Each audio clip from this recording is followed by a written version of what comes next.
समस्त internal कम्बासन piston engineer मध्य पिस्टनेर काज hello hit energy के mechanical एनार्जीते convert करा। इंजिन चलाकालीन प्रथमे पिस्टनेर माथाय आगुन जालानो हय, तारपर इंजिन सिलिंडारेर मध्य पिस्टन ओठानामा करे, तारपर पिस्टनेर सेई ओठानामार गति क्रैंकशाफ्टेर साहाज्ये घूर्णन शक्तिते रूपान्तरित करा हय। इंजिन सिलिंडारेर भेतर सिलिंडार एबं पिस्टनेर माझखाने कयेकटा रिंग बसानो थाके, एइगुलोके बला हय पिस्टन रिंग। इंजिनेर अन्यान्य कम्पोनेंट्सेर मतो এই পিস্টন রিংগুলো খুবই গুরুত্বপূর্ণ। ইঞ্জিনের পারফরম্যান্স বাড়িয়ে তোলার জন্য বা কোনো গাড়ির মাইলেজ বাড়িয়ে তোলার জন্য এই পিস্টন রিংগুলো অতি গুরুত্বপূর্ণ ভূমিকা পালন করে। পিস্টন রিং না থাকলে বা খারাপ হয়ে গেলে কোনো ইঞ্জিন ঠিকমতো কাজ করবে না।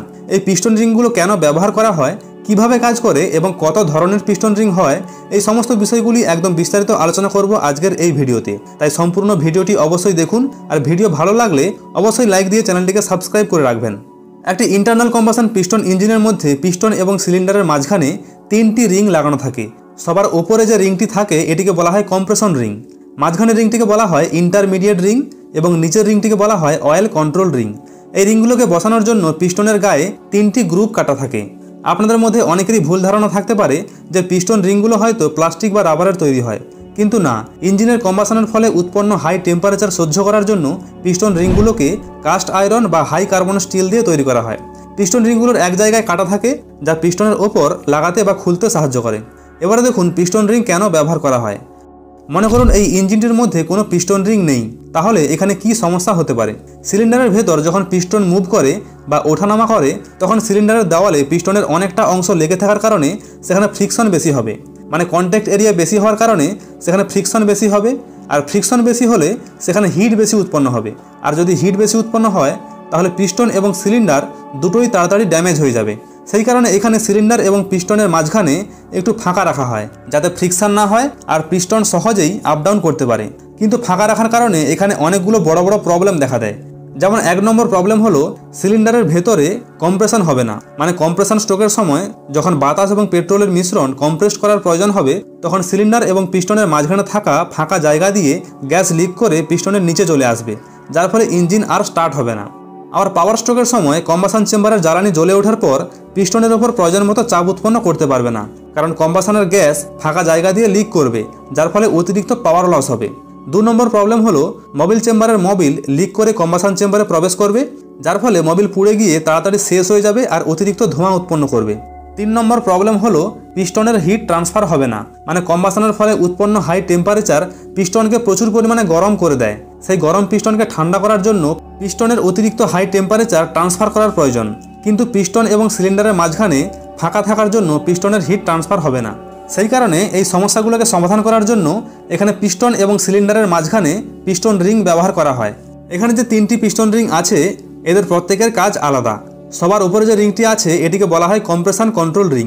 এটির কাজ হলো কম্বাসন চেম্বারের হাই প্রেসার গ্যাস লিক হওয়া থেকে আটকায়, বা কম্বাসন চেম্বারের গ্যাস পিস্টনের গা বেয়ে মোবিল চেম্বারে আসতে দেয় না। সবার নিচে যে রিংটি আছে এটিকে বলা হয় oil control ring.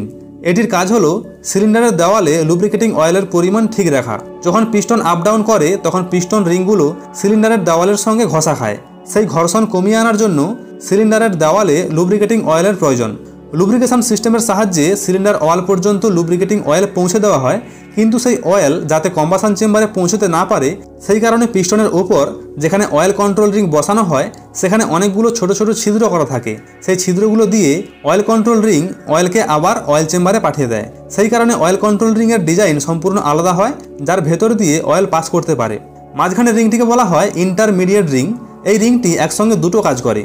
Compression control ring এবং অয়েল কন্ট্রোল রিং যে কাজ করে ইন্টারমিডিয়েট রিং সেই কাজগুলো করে, মানে সিলিন্ডার ওয়ালে মোবিলের পরিমাণ ঠিক রাখে, কম্বাসন চেম্বারে মোবিল পৌঁছাতে দেয় না, আবার কম্প্রেশন গ্যাস লিক হওয়া থেকে আটকায়।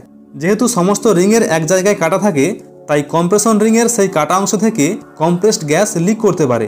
সেই কারণে কম্প্রেশন রিংয়ের নিচে ইন্টারমিডিয়েট রিং লাগানো হয়, আর দুটো রিংয়ের কাটা অংশ এক জায়গায় না রেখে আলাদা করে উল্টো দিকে ঘুরিয়ে রাখা হয়, যার ফলে কম্প্রেসড গ্যাস আর লিক হয় না। আরও একটি গুরুত্বপূর্ণ কাজ এই 3টি রিংয়ের সাহায্যে করা হয়, সেটি হলো হিট ট্রান্সফার, মানে পিস্টনকে ঠান্ডা করার জন্য পিস্টনের অতিরিক্ত তাপমাত্রা এই রিংগুলোর সাহায্যে ট্রান্সফার করে সিলিন্ডার ওয়ালে আসে, তারপর পিস্টন ধীরে ধীরে ঠান্ডা হয়। এই রিংগুলোকে স্প্রিংয়ের মতো ফ্লেক্সিবল বানানো হয় যাতে ইঞ্জিন চলাকালীন রিংগুলো ক্ষয় হতে হতে নিজেকে অ্যাডজাস্ট করতে পারে, মানে রিংগুলো যত ক্ষয় হতে থাকবে ততই বাইরের দিকে প্রসারিত হয়ে সিলিন্ডার ওয়ালের সঙ্গে অ্যাডজাস্ট হয়ে যাবে আর বহুদিন পর্যন্ত চলতে পারবে। এইভাবে 3টি পিস্টন রিংয়ের সাহায্যে একসঙ্গে অনেকগুলো কাজ করা হয়। কোনো ইঞ্জিনের পিস্টন রিং যদি খারাপ হয়ে যায় আমরা কিভাবে বুঝবো? প্রথমত পিস্টন রিং যদি খারাপ হয়ে যায় তাহলে ইঞ্জিন অয়েল পুড়ে গিয়ে তাড়াতাড়ি শেষ হয়ে যাবে। যখন ইঞ্জিন অয়েল জ্বলবে তখন ইঞ্জিন থেকে কালো ধোঁয়া বেরিয়ে আসবে। এছাড়াও পিস্টন রিং খারাপ হয়ে গেলে ইঞ্জিনের কম্প্রেশন ভালো হবে না, পাওয়ার লস করবে, আর সেই ইঞ্জিন প্রয়োজন মতো টর্ক উৎপন্ন করতে পারবে না। আশা করি আপনাদের পিস্টন রিং সম্পর্কে বোঝাতে পেরেছি। আজকের ভিডিওটি এই পর্যন্ত। কেমন লাগলো অবশ্যই কমেন্ট করে জানাবেন, আর সেই সঙ্গে একটি লাইক করে চ্যানেলটিকে সাবস্ক্রাইব করে সঙ্গে থাকুন। দেখা হচ্ছে আবার পরের ভিডিওতে।